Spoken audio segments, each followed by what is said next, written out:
தற்பொழுது அண்மை செய்தியை பார்த்துக் கொண்டுள்ளோம். கிருஷ்ணகிரியில் சாலை ஓரமாக நடந்து சென்ற நபரை 3 பேர் கொண்ட மர்ம கும்பல் கல்லால் தாக்கி வழிப்பறியில் ஈடுபட்டுள்ளனர். இதுகுறித்த கூடுதல் விவரங்களை செய்தியாளர் பாஸ்கர் வழங்க கேட்கலாம். வணக்கம் பாஸ்கரன், விவரங்கள். அதாவது கிருஷ்ணகிரி மாவட்டத்துல காஞ்சிபுரம் மாவட்டத்தைச் சேர்ந்த டேவிட் ராஜன் என்பவர் நேற்று முன்தினம் ரயில்வே காலனியில் உள்ள தனது உறவினர் வீட்டுக்கு வந்து பிறகு மீண்டும் காஞ்சிபுரம் செல்வதற்காக நள்ளிரவு 2 மணி அளவில் கிருஷ்ணகிரியின் மையப்பகுதியான பெங்களூரு சாலை வழியாக புதிய பேருந்து நிலையத்திற்கு சென்று கொண்டிருந்தார். அப்போது பாத்தீங்கன்னா பெங்களூரு சாலையில் உள்ள ஒரு கடையோரம் நின்றிருந்த 3 பேர் முதலில் டேவிட் ராஜனை தொடர்ந்து சென்று பேச்சு கொடுத்துள்ளனர்.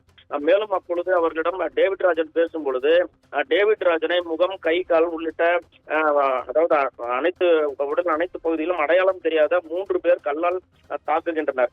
மேலும் தாக்குதலுக்குள்ளான டேவிட் ராஜன் சாலையில் விடும் பொழுது அவர் வைத்திருந்த பணம் மற்றும் செல்போன் ஆகியவற்றை பறித்துக் கொண்டு செல்கின்றனர். அவ்வழியே வந்தவர்கள் போலீசாருக்கு தகவல் கொடுத்தனர். தொடர்ந்து அங்கு வந்த கிருஷ்ணகிரி நகர போலீசார் அவரை மீட்டு கிருஷ்ணகிரி அரசு கல்லூரி மருத்துவமனைக்கு அனுப்பி வைத்தனர்.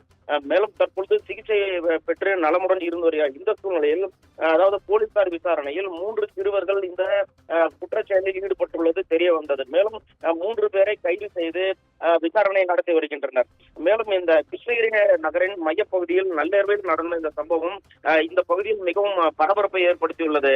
அஸ்வினி, விவரங்களுக்கு நன்றி பாஸ்கர்.